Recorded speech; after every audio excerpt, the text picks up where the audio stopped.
हम आज आपके लेवल की बात करेंगे, बच्चों के स्तर की बात करेंगे।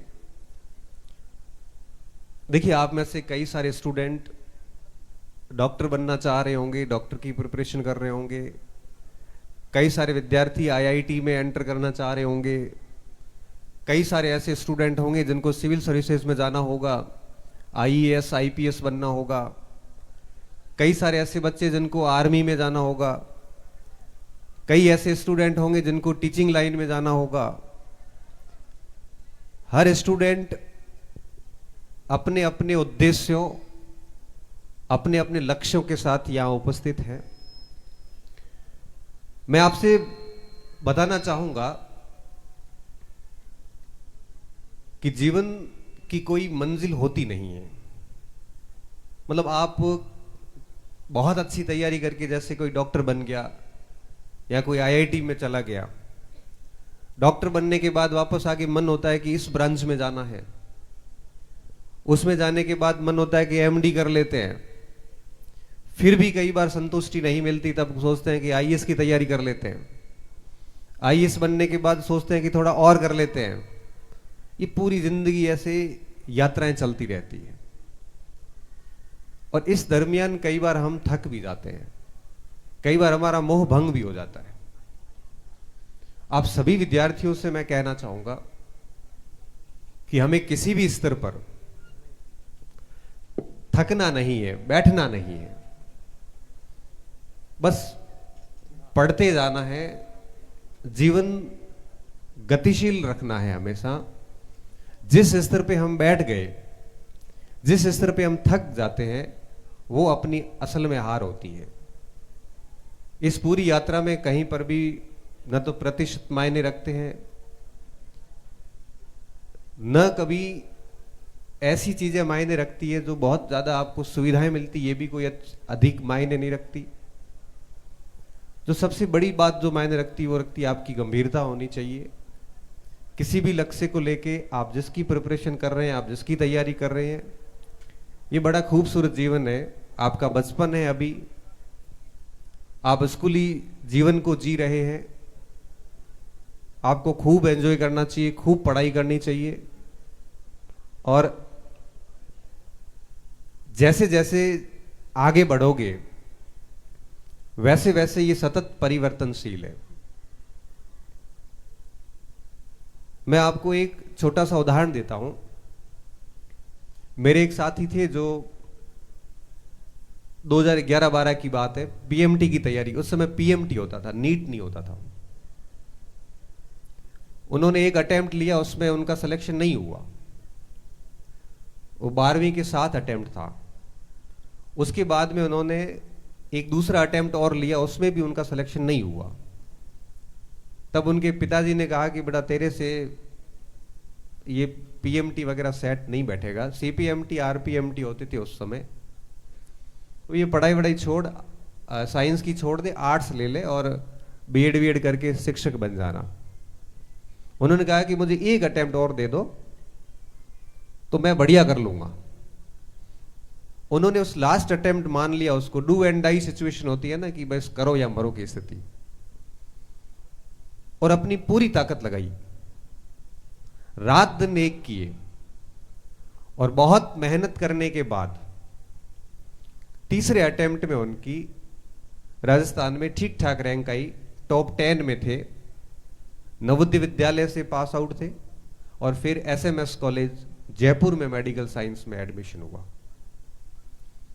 अब मेडिकल साइंस में पढ़ते पढ़ते ही तीसरे साल उनका मन उठ गया कि ये डॉक्टर बनना कोई वो बात नहीं है जिसके लिए उन्होंने 4 साल मेहनत करके पीएमटी के जरिए एसएमएस कॉलेज मिला। एसएमएस कॉलेज अच्छा कॉलेज माना जाता है। उसके बाद एक दिन हमारी वार्ता हुई, बात हुई। मैं एक दिन एसएससी का पेपर देने के लिए जयपुर आया था और हम रात में उनके रूम में ठहरे। तो रात में ठहरे तो बात करते करते कहा कि यार मैं इस डॉक्टर सेवा से सेटिस्फाइड नहीं हूं। खूब मेहनत करी, एसएमएस में भी आगे सारी चीजें हो गई, लेकिन एक अंदर से ना संतुष्टि नहीं है। तो मैंने कहा क्या करना, आगे क्या विचार है? तो कि मैं सोच रहा हूं कि मैं आईएएस की तैयारी कर लूं। ठीक है, आईएएस की कर लो।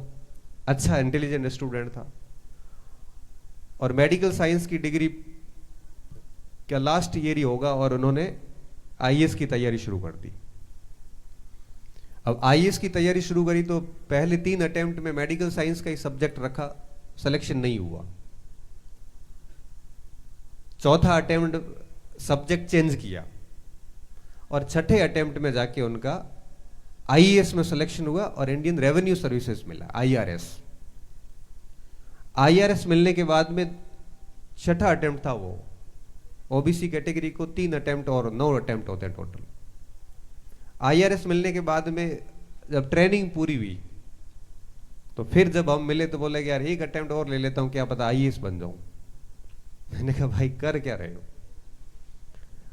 पहले 12वीं करी, 3 साल कोटा में तैयारी करी, सीपीएमटी आरपीएमटी की, एसएमएस से आपने एमबीबीएस किया, उसके बाद में आपका यूपीएससी क्लियर किया, आईआरएस बने और फिर वापस यही लगने लगता है कि संतुष्टि नहीं मिल रही। इसलिए मैं आप सभी स्टूडेंट को एक बात कहूंगा कि संतुष्टि कभी मिलती भी नहीं है। आप में से कई बच्चे डॉक्टर बनने के बाद सोचेंगे कि चलो यूपीएससी की तैयारी करते हैं। कई लोग यूपीएससी के अंदर आईएएस बनने के बाद वो नौकरी छोड़ देते हैं।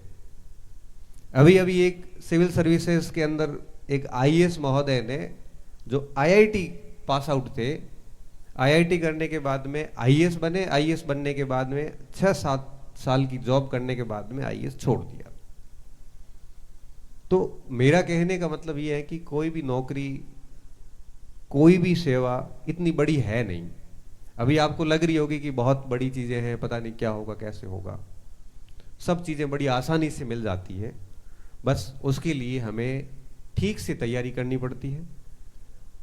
आज की विद्यार्थियों के साथ में दिक्कत कहाँ आती है? जो पढ़ता है वो बहुत पढ़ता है, जो नहीं पढ़ता वो नहीं पढ़ता है। तब मैं कई बार कहता हूं कि पढ़ाई भी करिए, साथ साथ में खेल कूद भी करिए, हर एक्स्ट्रा करिकुलम एक्टिविटीज में भाग लीजिए, एक दिनचर्या नियमित बनाइए। आपको एक मोटिव होना चाहिए, किसी मोटिवेशन की आपको आवश्यकता नहीं रहेगी। हम टाइम टेबल बनाते हैं, हम रजिस्टर में टाइम टेबल लिखते हैं, लेकिन वो कभी भी सफल नहीं हो पाता, क्योंकि टाइम टेबल आपको अपने दिमाग में होना चाहिए कि मुझे सुबह क्या करना है, शाम को क्या करना है, किस समय मुझे पढ़ाई करनी है, किस समय मुझे खेल कूद में भाग लेना है, किस समय मुझे अपनी हॉबी को टाइम देना है। हम उलझे रहते हैं सुबह से शाम। बच्चों को ऊपर कई बार इतना प्रेशर ले लेते हैं कि मुझे 99 बनाने हैं, मुझे 98 करना है, मुझे इतना करना है। इतना कुछ हासिल होगा नहीं बेटा परसेंटेज से।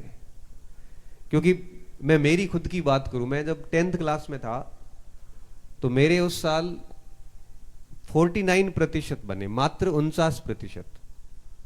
तो घर वालों ने कहा कि इसको आईटीआई करवा देते हैं। आईटीआई, आईआईटी मत सोचना आप। 10वीं में जब 50 ही नहीं है तो आईटीआई के लायक ही है। फिर जब 12वीं करी तो मेरे 12वीं में फिर 61 ही बने।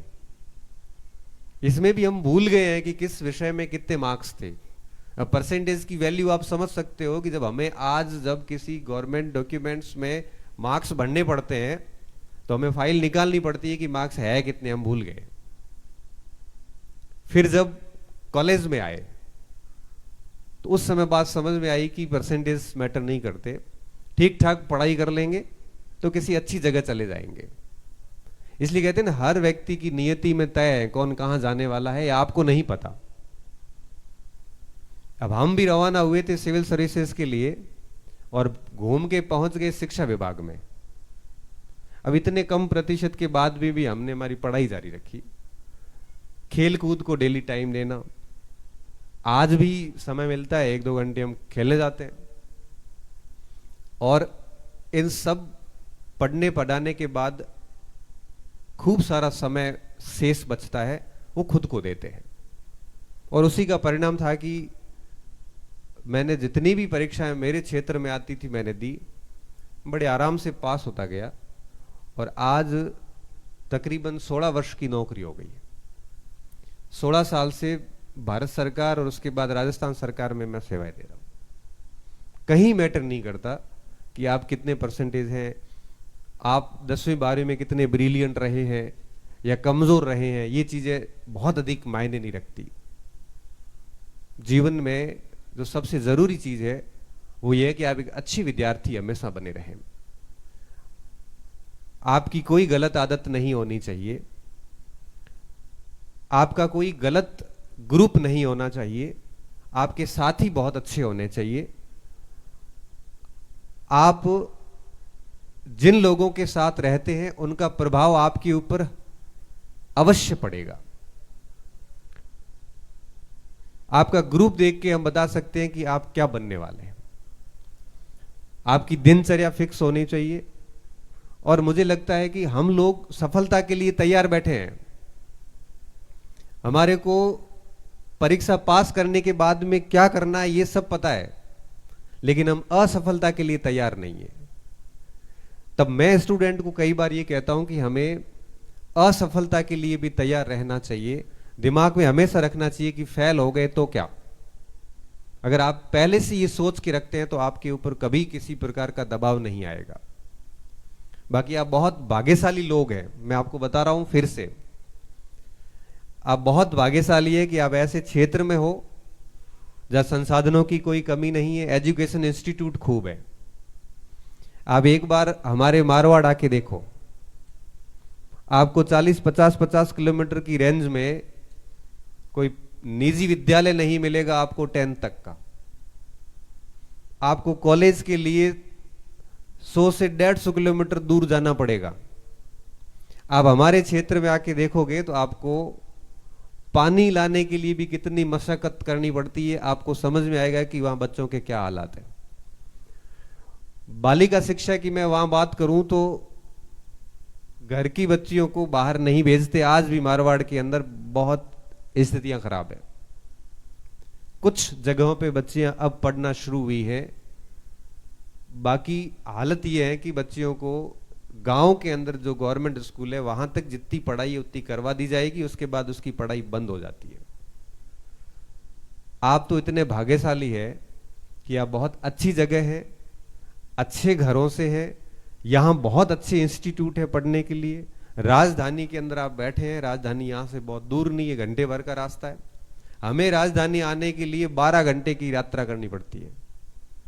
हमें हमारे भाई बहनों को बाहर जयपुर भेजने के लिए वहां से ट्रेन में बिठा के 11 घंटे की यात्रा के बाद बच्चा जयपुर आके पहुंचता है। हमें उस क्षेत्र की स्थितियों को देखते हैं तब यहां लगता है कि यहां कितनी सारी सुविधाएं हैं आपके पास। इसलिए आप इन सुविधाओं का अच्छा यूज लीजिए। यह क्षेत्र राजस्थान के बाकी सारे क्षेत्रों से 50 साल आगे चलता है। जब हम लोग अध्ययन से समझते नहीं थे तब यहां पर 1920 के दशक में विद्यालय स्थापित हो गए थे। तो अब तो बड़े भाग्यशाली जनरेशन है, इसका पूरा यूटिलाइजेशन लेना चाहिए। अगर आप नहीं पढ़ते हैं तो मारवाड़ अभी बहुत ठीक प्रदर्शन कर रहा है।